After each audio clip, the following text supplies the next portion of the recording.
Every man should learn how to fight. Generally speaking, I wholeheartedly believe this. And of course, because of this fact, this video is mostly geared towards men. However, I do think a lot of the things I'm going to address, a lot of the things I'm going to mention, going to dive into a little bit, are also beneficial or can be beneficial for women. So just because this video is primarily for men, that doesn't mean that if you are a woman and you are interested in martial arts, you can't gain any kind of knowledge, any kind of insight or inspiration, motivation from watching this video. That being said, I essentially want to talk about the benefits of fighting, of learning slash training a martial art. And I might go into different martial arts a little bit later on, but generally speaking, the things I'm going to talk about apply to any kind of combat system that doesn't just train specific techniques, but also tests them, pressure tests them. So any combat system that has, sure, specific techniques, but also regular sparring, regular pressure testing of these techniques, and not just pressure testing of the techniques themselves, but also of your individual mastery of the techniques. Because, of course, a technique can in and of itself be good, but if you don't properly learn it, or you don't learn it in a way that you can actually apply in a real situation where you're dealing with an opponent, that doesn't matter. So any martial art that teaches you fighting techniques, has regular pressure testing, regular sparring, and I think this goes without saying, but is actually effective to an extent. Training this martial art, sparring with the techniques you learn in this martial art actually makes you better at fighting. Of course, that should be, again, that should go without saying, but I think I'm just going to go ahead and mention it. If you're learning a martial art and maybe even sparring using these specific techniques from that martial art, but the martial art itself is actually really ineffective, obviously that is also not really learning how to fight. Long story short, any martial art, any kind of system that fits these criteria is going to fall under what I'm referring to when I talk about learning how to fight, training, fighting. Now, let's get into why I think every man should learn how to fight. Let's get the obvious part out of the way first. Fighting is, of course, a skill like any other. And even though many people who might be watching this video right now don't fight every day, don't fight on a regular basis, I do think fighting is a very universally applicable skill in the sense that any situation you are in could potentially turn into some kind of physical altercation. And I'm not necessarily talking about a fight to the death here. I'm not necessarily talking about a full-on brawl even, but even just some form of physical confrontation, some physicality involved in a conflict will already make the ability to fight a useful skill. And I think a lot of situations can turn sour this way, or they might turn sour. They have the potential to turn sour if you are not willing to let people push you around. Because in some situations, a fight maybe very well can be avoided by, playing nice, being polite, things of that nature. But not every situation where that is possible is necessarily a situation where you want to play nice, where you want to avoid confrontation.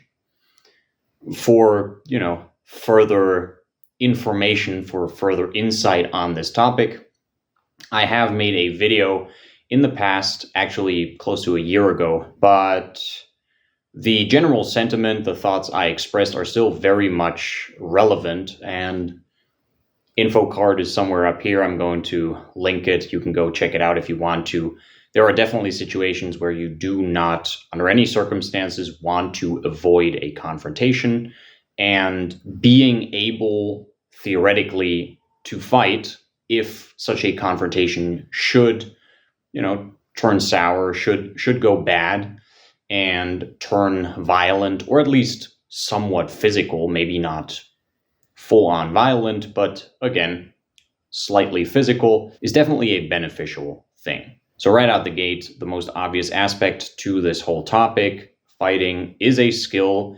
It can, depending on the situation, be a very useful, a very vital skill that can help you solve a problem that you might otherwise not be able to solve. It can allow you to engage in confrontations that you might otherwise have to avoid, even though you don't want to avoid them. And it's better to be able to fight than not be able to fight. But, of course, as with any skill that you might want to learn, that you might want to train, fighting, or learning how to fight, takes time. So the question, of course, becomes, is it worth learning how to fight and training, fighting, honing your abilities? Is it worth investing your time and effort into that if you're not getting into fights every other day, every week, even once a month? If you rarely get into physical encounters, is there much of a point to learning how to fight? And I think especially in many Western societies, this is the kind of stance you will encounter, or this is the kind of direction from which people will attack the idea of fighting being a fundamental, a foundational skill that you should have, at least as a man. Many people will say things like, I don't need to fight. I don't need to be able to fight because I don't need to fight. I live in a safe society, etc. And if you only look at the question of how often do I need to fight, maybe you might think, well, it's worth, taking that risk, not learning how to fight, taking my chances, maybe at some point in my life, once or twice or 3 or 4 times, I might get into a situation where it would have been useful, but generally speaking, not a huge deal. And overall, the place I live in, the society I live in, is very safe and I can get by without being able to fight. Maybe. But if you do end up getting into a fight, things can turn bad real quickly. If you have no ability to handle yourself physically, to hold your own physically, then that one fight, or those 2 fights, or 3 fights, or 4 fights you might get into over the course of, 10 years, 20 years, 30 years, they might be enough to really mess you up. If you are completely incapable of fighting, one fight is all it takes to mess you up badly and really, screw you up in the long term, mess you up for life. If you get a bad injury, that shit can stick with you. And if we go beyond just the skill involved in fighting, training a martial art, training your fighting ability is, unsurprisingly, one of the best things you can do to also get into fighting shape physically, athletically. There are very few things that are as good of a whole body, full sort of holistic fitness, if you will, workout as fighting sports. Fighting sports will improve a whole shopping list of bodily attributes, of physical capability. If you look at striking sports, they will increase your speed, your hand-eye coordination. If you look at grappling, wrestling, that is great for building muscle. In fact, I took a little bit of a break from Brazilian Jiu-Jitsu because I was busy working on some writing stuff, and I only managed to get back into it this week. So there were a couple of weeks where I didn't train, I didn't attend any practice sessions, I didn't do any sparring, didn't roll with anyone, and my back is fucking sore. And the thing you shouldn't forget is that I have an incredibly muscular back. I work out my back like crazy. I've always had a very strong back. I train lots of different muscles in my back individually, but there's nothing like a good roll. There's nothing like some wrestling, some grappling, just tossing about with your training partner to really hit those smaller muscles in the back, to really hit every muscle from every single direction, from every angle. And even someone like me with a very muscular back, with a very well-trained, well-developed back, I'm fucking sore. I'm fucking sore after, a few weeks of not doing BJJ and still training my back. Lats, traps, all of it. So martial arts are something else for physical training. And beyond the specific benefits of certain types of martial arts training, striking, grappling, generally, any type of martial art that involves actual, proper sparring for several minutes, you go several rounds of sparring, any kind of serious martial arts practice will improve your stamina and your overall physical coordination, your agility, if you will. If you look at striking, you got things like footwork, like working the distance between you and your opponent. I don't think I have to go into how striking or grappling / wrestling improves stamina. I think that's pretty obvious to anyone, really.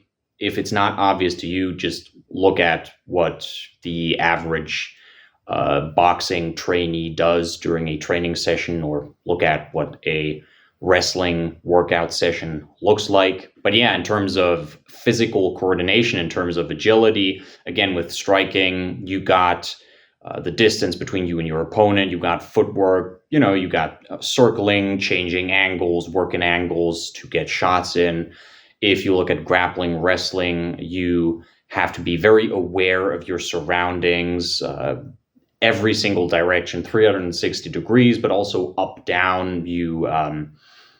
The more comfortable you are with your body in relation to three-dimensional space, the better you're going to be on the ground, because you can roll about, you can be in weird positions and go for arm bars and chokes and whatnot while you're basically like flipped on your head or what have you. So whatever martial art you do, as long as you do regular sparring, as long as you train hard, your stamina will improve and your agility will improve. Your ability to move your body, to coordinate your body, if you will improve. And this is where we are already kind of getting into the next point I want to address, which is that fighting is a great way of putting you in touch with your body. But not just that, also putting you in touch with your body's relationship to the external world. Learning how to fight, training a fighting system, getting better at it, honing your abilities, sparring with people, right? Engaging in physical challenge gives you a profound understanding of your physicality, of your body's abilities, essentially to an extent of your physical power level, if you will. And this intimate relationship is invaluable when it comes to the formation of a man's character. Most of the ready-to-fight people I have encountered, met, experienced firsthand throughout my life, so people who are either proactively trying to start fights, maybe they had a couple of drinks and they just start walking around essentially looking to pick a fight with people, or those who Perhaps we're not proactively trying to start a fight, but we're very much ready to fight, and we're very much ready to escalate situations that just didn't warrant a fight into something physical. Most of these types of people didn't have any kind of martial arts background, any kind of fighting experience. And that's pretty interesting because most pacifist, peace loving, all love and sunshine type of people, they sort of associate martial arts and the practice of martial arts with aggression, with like the desire to harm others, to do violence. But interestingly enough, most of the people I encountered who were actually inciting violence or willingly engaging in violence, escalating situations into physical violence in the quote unquote real world, were not martial artists. We're not fighters. We're not martial arts practitioners. They were people who essentially had no fighting background. And I know I am not the only person that has made this experience. I know I'm not the only person that has made this observation. I think there's a lot of truth to it. And really, I think there are two primary factors to consider when it comes to this phenomenon.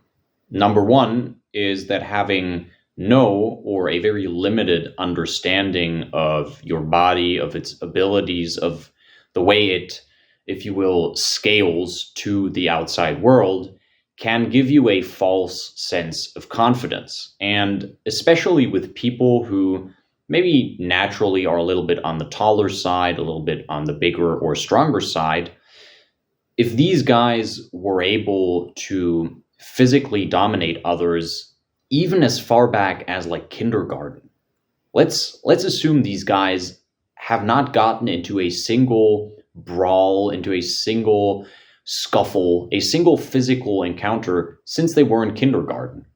Some people will actually take that tiny bit of confidence with them all their life, and you'll have like a 25-year-old who is actually confident in his ability to fight, to physically dominate others in a physical altercation, just based on the fact that naturally he is maybe slightly stronger than the average person and was able to win scuffles again in kindergarten. So you have this false sense of confidence because these people don't know the reality of fighting. Once you actually start practicing a martial art, reality sort of shifts into focus very drastically. I know a person or two, I know a guy or two who are pretty good grapplers. And interestingly enough, these guys will say, well, I'm decent. I'm okay. And maybe some of that is being humble, but a lot of it is not being humble. A lot of it is them actually knowing that there are other people out there who are far better, or who have the same level of skill but are like 20 kilos heavier and way more muscular. And this is a sort of consideration, a sort of perspective on fighting that a lot of people who don't actually fight on a regular basis don't have. And a lot of people have very little understanding of how deep the rabbit hole of fighting skill actually goes. They think they've watched like an action movie, they've watched some John Wick, they've watched Captain America, the Winter Soldier, and now they know how to throw hands. And the reality is, no, that is simply not true. But because some of these guys think it is, they might be more willing to start a fight. And a fight like that can end with very dire consequences because it just takes getting knocked out real bad, like out cold once, and maybe after getting knocked out cold, maybe you go ahead and hit your head on the concrete as you're falling down, and you can walk out of that with some pretty severe trauma to the brain, and that shit can mess you up. And especially if you've never taken like a lighter punch. You haven't learned how to slip a punch a little bit. You haven't trained your neck. You have done nothing to sort of alleviate the potential damage of a punch or to avoid it at least a little bit. Things can get ugly, real ugly. But again, this is not something people who don't fight think about. And so many of them, if they feel, again, a false sense of confidence, will engage in physical encounters more readily than people who actually have some experience fighting, who actually fight on a regular basis and have an understanding of their abilities and of, the potential danger someone else might pose to them. The second point, interestingly enough, is almost the exact opposite of confidence, but in my opinion, it can very neatly go along with this false sense of confidence. With many people, there's also an element of insecurity when it comes to the whole fighting topic, because they don't actually measure their strength. They don't actually measure their prowess, their fighting capability against others on a regular basis. And so they might have an increased desire or they might feel an increased need to prove themselves, especially prove their fighting capability against the average Joe. Again, if we're talking about someone who maybe is somewhat above average in terms of height, in terms of strength, just their natural muscle mass, the weight they naturally sit at, this is a person who might consider themselves naturally good at fighting. Again, perhaps they were good at kindergarten scuffles. Perhaps they were good at kicking kids' asses in elementary school. And so they consider themselves a tough guy. But they never fight, because most people, especially in Western societies, don't fight on a regular basis. So these are guys who think they can fight, or at least to an extent, they have this kind of confidence, but they feel this desire to prove to other regular people that they can indeed fight, that they can actually dominate physically. Someone who spars every week and, importantly, spars other people who are also at their gym, right? Who are also at their dojo, who are also training the martial art they are training. So someone who is sparring people who actually do have a level of fighting skill, fighting ability, has much less of a desire, feels much less of a need to prove themselves, especially against average Joes. Because the average person cannot fight. The average person is terrible at fighting. Absolute shit. Some of the most basic, obvious, telegraphed techniques will work like a charm on the average person. And so once you've acquired even a slight level of martial arts skill, of fighting skill, you've been attending boxing training sessions for 2 months, 3 months. You've been grappling for a few months, maybe. You are already pretty far removed from the average person in terms of fighting ability. You could probably already beat up most people who are not significantly bigger and stronger than you. And what this means is that most people who do practice martial arts regularly, because they get to test their strength against others, because they get to dominate some guys, but also get humbled by others. And their position in the food chain, in the fighting food chain, if you will, is a lot more well established for them. These guys are not interested in fighting some random dude at a bar. Not typically. I'm not saying it's never happened, but they are generally a lot less interested in that than someone who, again, considers themselves a tough guy, but doesn't fight a lot, doesn't have a lot of fighting experience, certainly doesn't have any fighting experience against people who can actually fight. And so, in many cases, feels this need to prove himself, and especially to prove himself to average people, which most martial artists are not that interested in. They might be interested in getting into a brawl with another guy who can fight, maybe. But against like some random dude, usually not. Not in my experience. And again, I've seen a lot of people talk about their experiences, their observations. I'm not the only one who has made this connection. This is where we, again, very smoothly transition into the next point I want to get into. Training a martial art, training a fighting system, learning how to fight gives men a sort of very deep-seated confidence that is very difficult to replicate by doing anything else.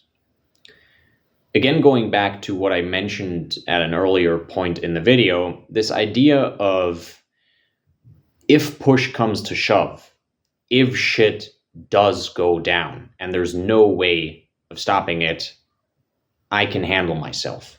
I can hold my own. This idea, even if you're not the greatest fighter in the world, but just the idea that you know how to fight, this idea just gives you a kind of confidence that is unmatched by anything else. And I do think this type of confidence is greatly enhanced by practicing things like running, jumping, basic parkour skills.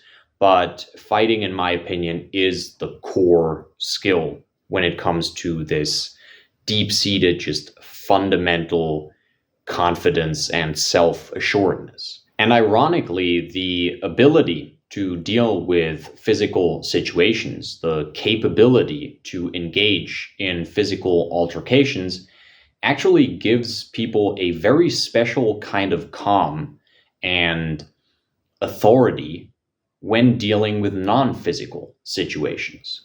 This, again, kind of ties into what I mentioned earlier. If we're talking about a confrontation, if we're talking about a conflict that is not physical yet, we're talking about a verbal conflict here, a conflict of interest that, maybe devolves into something like insults, or maybe an argument that is starting to become like a verbal fight. Knowing that if this situation were to escalate, you're okay. You can handle yourself. It fundamentally changes the way you engage in confrontation, because you're not at any cost possible trying to avoid a physical confrontation. But again, ironically, because of this fact, because of this confidence, people are less likely to fuck with you. People are less likely to try to engage in physical confrontation with you. They are more likely, in many cases, to take what you are saying seriously, because they don't want to engage with you on a nonverbal level. They don't want a confrontation with you on a nonverbal level. So, in many cases, they will respect and they will listen to you much more attentively, because, again, they want things to stay on in this verbal domain, in this non-violent, non-physical space. And how do they do that? By treating you in a better manner in, again, this non-physical space. Treating you in a way that is going to prevent you potentially from moving the situation to something physical.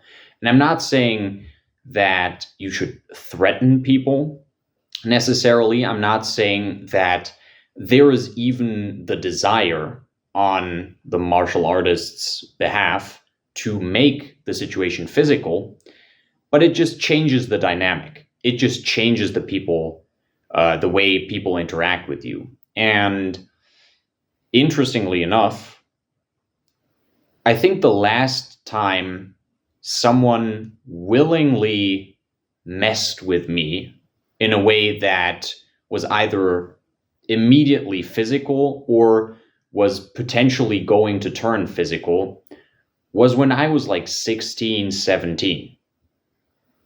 16, I think. Since then, I cannot really remember the last time someone actively tried to fuck with me on a physical level or potentially physical level. And mind you, before people say, I know I'm not the biggest guy in the world, but I am kind of jacked. I'm definitely not a short guy. So before people say, well, you're kind of big, you're not a short guy, people are not bound to fuck with you anyway. There have been times where I was a lot leaner, a lot more ripped, a lot lighter than I am right now. In fact, significantly lighter, 10, 15 kilos lighter. In 2021, I was very, very shredded and very, very light, proper lightweight. And during this time, I remember, because I wore a lot of suits during this time, I remember walking at times through some of the most dangerous parts of Berlin, some of the, most potentially like muggy areas of Berlin, wearing a suit. Again, fairly light during that time, not a big guy. No one ever fucked with me. No one ever fucked with me. And maybe that's luck to an extent. I'm sure some luck played into it, but I think it's also the fact that there's a sort of baseline confidence just in the way you walk, just in the way you move when you know how to fight.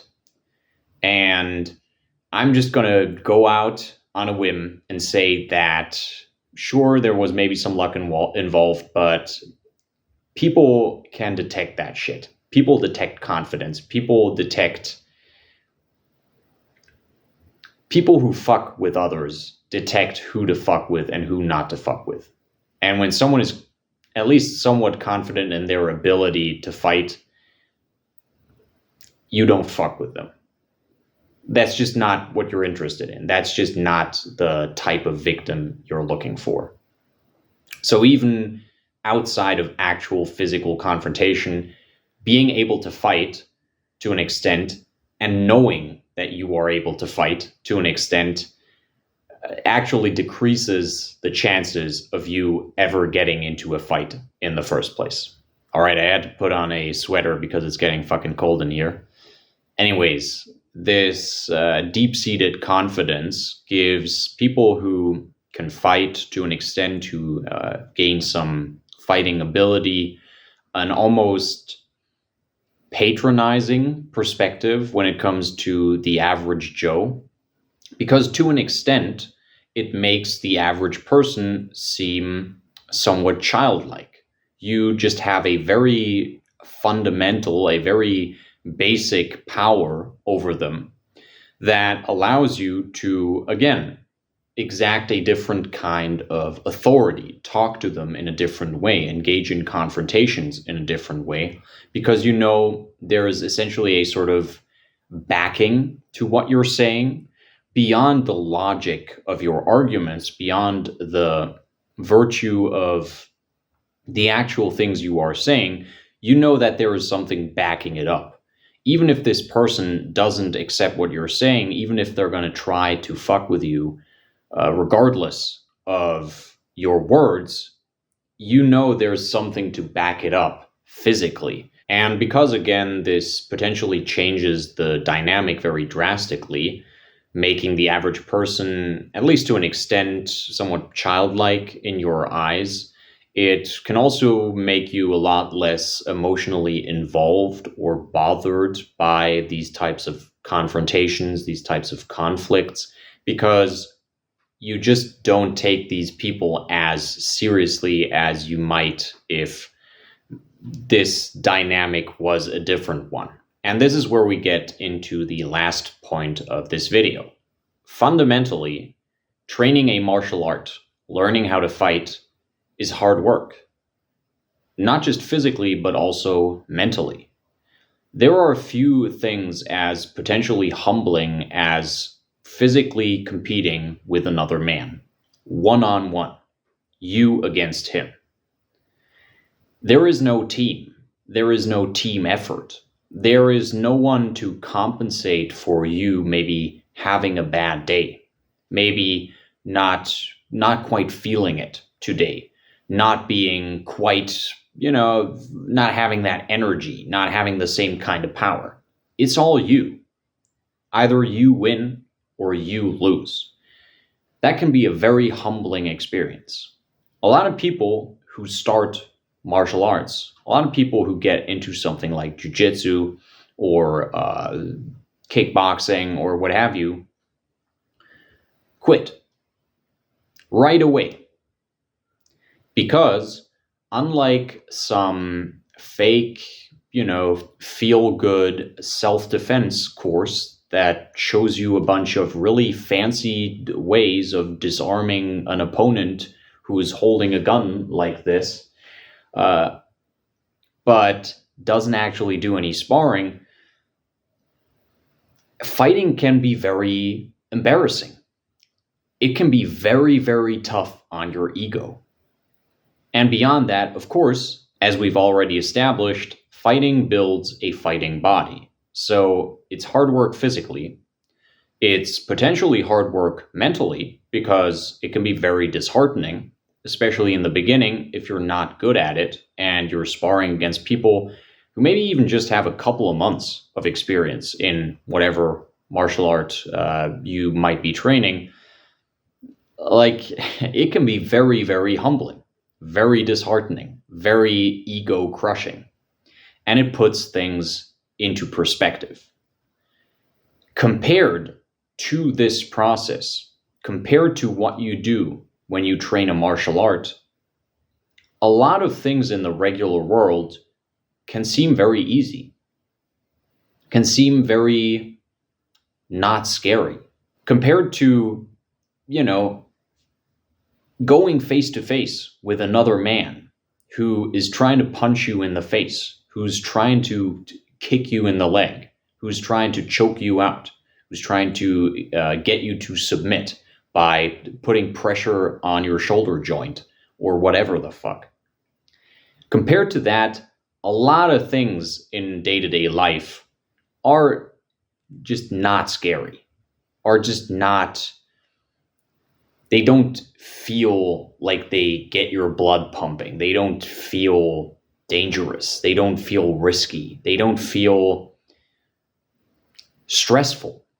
And because fighting can be very, very tough physically and mentally, it requires a level of discipline and a level of grit to push through, to continue to do it, to continue to work on your game, to continue to try and improve, to continue to go against people who in many cases will win, who in many cases will humble you, who in many cases will, beat you up a little bit or put you in a chokehold. And the kind of people, the kind of guy that would do something like that would push through something like that, usually is already to an extent superior to the average person. Not every martial artist you meet is going to be likable, is going to be charismatic, is going to share your interests,